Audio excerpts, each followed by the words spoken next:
All right, so let's get started. I think it's just time.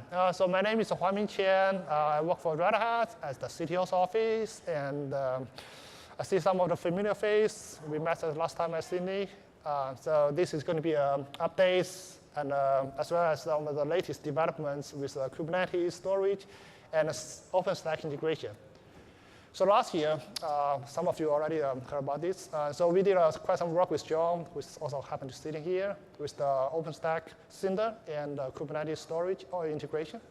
So previously, when you use the OpenStack Cinder in Kubernetes, you have to use the Cinder volume. Trouble with that is if you don't have the OpenStack setup, or you want to use the storage that's supported by Cinder but not already supported by OpenStack, not already supported by Kubernetes, then you are in trouble. So this is really one of those ways to help you a smooth transition from Cinder to Kubernetes. So this project has gained a lot of momentum since the time we introduced it. And if you have time, if you have needs, feel free to make a pull request, test drive, and comment on the GitHub. And we also have the Manila provisioner, and that's already being tested internally in Red Hat. And we have it's worked out by my coworker at Pavel and Thomas. And we also get some of the pull requests from CERN, which is a good thing. And they're also making the Manila one of the production-ready systems in their environment. And snapshots. Some of you may not be very get involved, but this project is high bandwidth discussions for a year or so, and lots of vendors, engineers, and developers participated in this discussion. And eventually, we did some external developments outside of the Kubernetes source tree. So the APIs initially based on TPR and third-party extension, TPR. And we eventually migrated to CRD, customer resource representation. And for those of you who helped these projects, I really appreciate it. And so it supported a number of cloud providers and also non-cloud-based storage like Gluster. For the work that's related to OpenStack, we supported Cinder Snapshot APIs.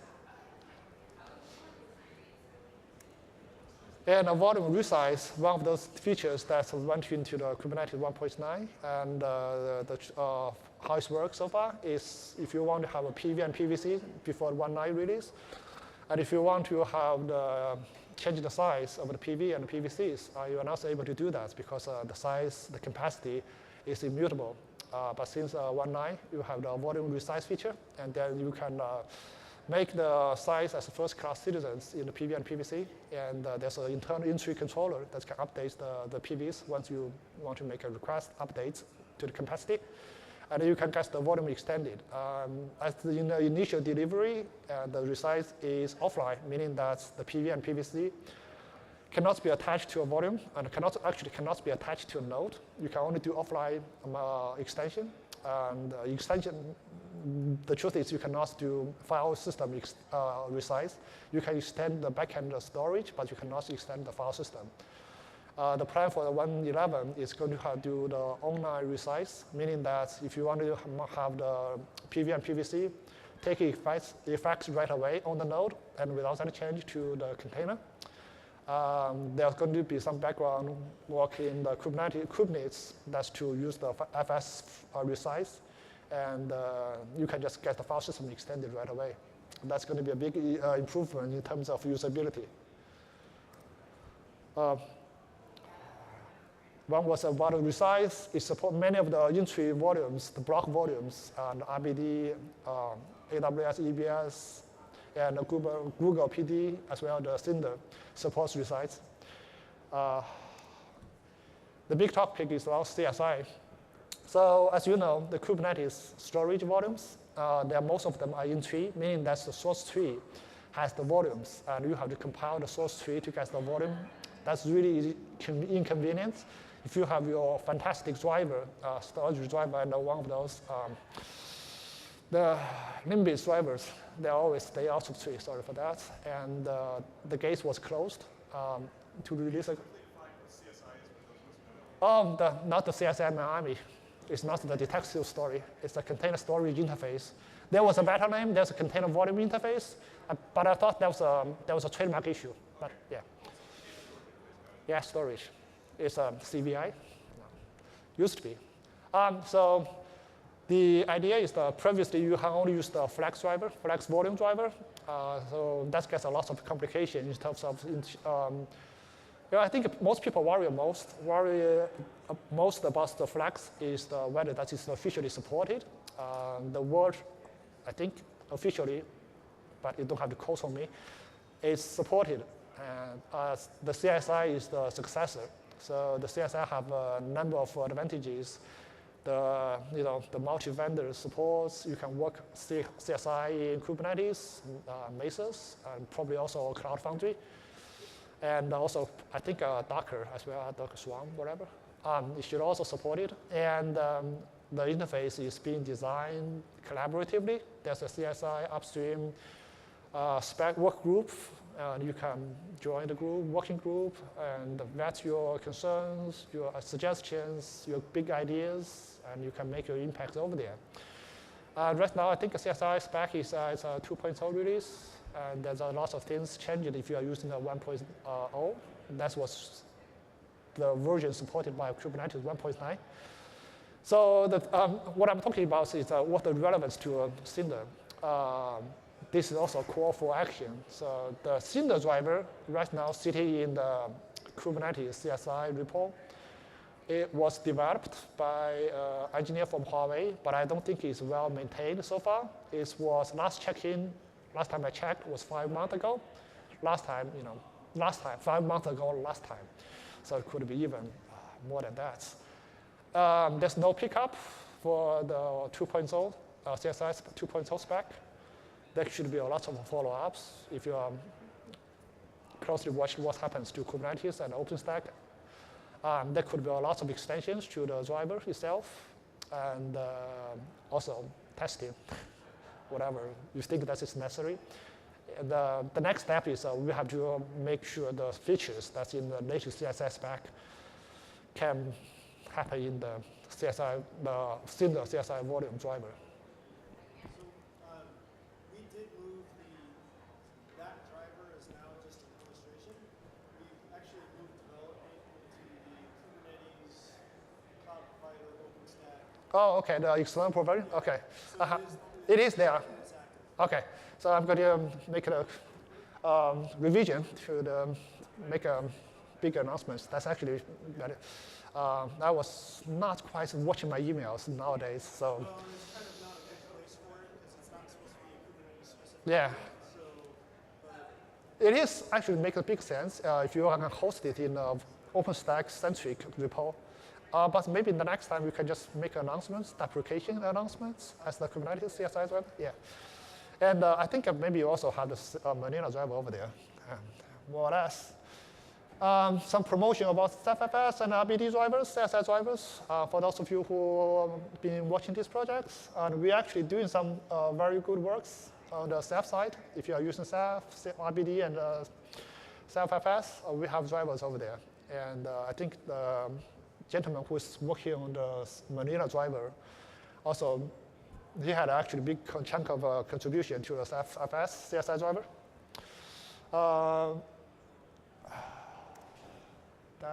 What happened? Okay, external cloud provisioning, as Joe mentioned. This is really something very exciting. Just why that is important to us? Because whatever we are doing out of tree, Kubernetes out of tree, from time to time, we have to use the cloud provider because it's convenient, it's tested, and it's robust, gets of the feeling of the production. But if you want to use this, you have to hack it up, fake your APIs, the interface to use it. And we had some good troubles when we are doing the Snapshot project. We copied most of those source code from the Kubernetes source tree and hacked it, the interface, to make it work on the Snapshot controller, just to get the APIs we want to use. But once we have this cloud provider as the external independent repo, things could happen much more easier.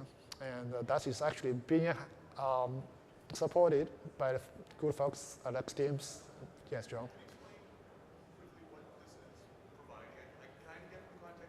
Oh yeah, it's when we say the provider, it's basically the APIs you want to use, and it gives you the access to the OpenStack API and provide a generic API interface to the applications. So if you want to do the Cinder, you want to call the Cinder API, you don't have to know exactly how the API works as OpenStack level. You can just use the very generic API calls in the interface. The cloud provider provide. If I have an application running in Kubernetes that needs to make an OpenStack call, it's a way of providing a, That's here's the one that you get. yes. So you don't have to know specifically. Yes, exactly. You don't have to provide the auth data there. It's Yeah. something that you can configure at the Kubernetes level that you can provide into it. That's true. So you get all the feel and the taste like generic. If you are, that is a high level. But if you are AWS cloud provider, you are writing the application for AWS, the very similar interface, you can find the same name in OpenStack. So that's basically give you some ideas how this can help. And that helps a lot. Basically, if you are not AWS developer and you have to, just like me, I do some work on some other clouds, and I want to use the APIs for the storage stuff. I don't know the storage, the cloud provider that much, but because I have experience with another cloud provider, I know what the function look like and what the parameters look like, and I just use that API, and I can just plug into my storage layer, and that's just work. So that guys give you the easy transition when you are doing the Kubernetes development work because you are not experts on each of the every cloud. So I guess this cloud provider decoupled from the Kubernetes source tree makes big impacts. What are the storage layer, the networking layer, and if you are doing the resource management, the scaling, and the lifecycle management, they can more or less independent. And the other things, we can do some other stuff, like OpenStack folks, you can contribute to the repo itself is managed by OpenStack folks. So you get some more freedom when you do the things, innovation you want to do. Let's see. One of the things we are still missing is the, just based on my opinion, there could be other things in networking layer, whatever. The block storage we don't really have. And if you are interested in helping OpenStack storage Cinder layer, so the Kubernetes previously the storage layer, the block storage, I'm talking about like SCSI, Cinder, or just EBS. You format the block device, give you a file system, XFS or ext4, and then you build your app on top of it.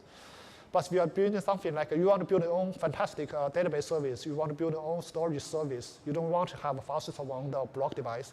You want to control the raw block device, just like Ceph use BlueStore versus XFS. Similar ideas. So you want to have the access to the raw block device. This is your place. Unfortunately, I haven't seen anybody volunteering. I'm blaming myself too doing this work. But if you have cycles, if you have interest, this is a place you can make a big impact. It does not really need a lot of changes to the API, but it gives you tremendous of advantages for people who really want to have your fantastic service running on top of Cinder. All right, that's the first 10 minutes. I hope you enjoy it.